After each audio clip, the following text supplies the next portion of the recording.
Welcome to Not Milk Never Milk. Subscribe if you're lactose intolerant. You start right now with the engine on and the blower cranked to high. This moves a lot of moist air fast. Turn the air conditioning on because AC removes humidity, then switch the vents to windshield/to fog and dial the temperature toward warm so the glass warms and moisture releases.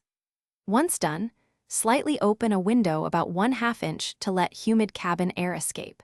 This prevents recirculation from keeping the fog stubborn and speeds clearing. While the defog settings run, you need to clean and treat the glass. Wipe the inside windshield with a dry microfiber cloth to remove film that attracts moisture. Greasy residue makes fog return quickly. Then apply a thin, even layer of an anti-fog product or a DIY mix using the manufacturer instructions, buffing to a clear finish.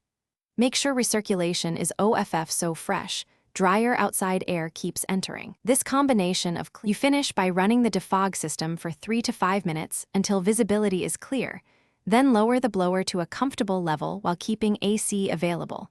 This avoids recondensation. For ongoing moisture problems, stow a couple of silica packs or use a portable car dehumidifier to absorb internal dampness.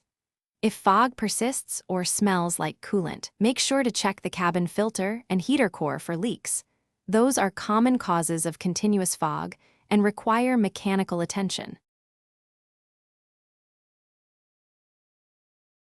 Thanks for watching. If this was helpful, leave a like and consider subscribing. See you next time.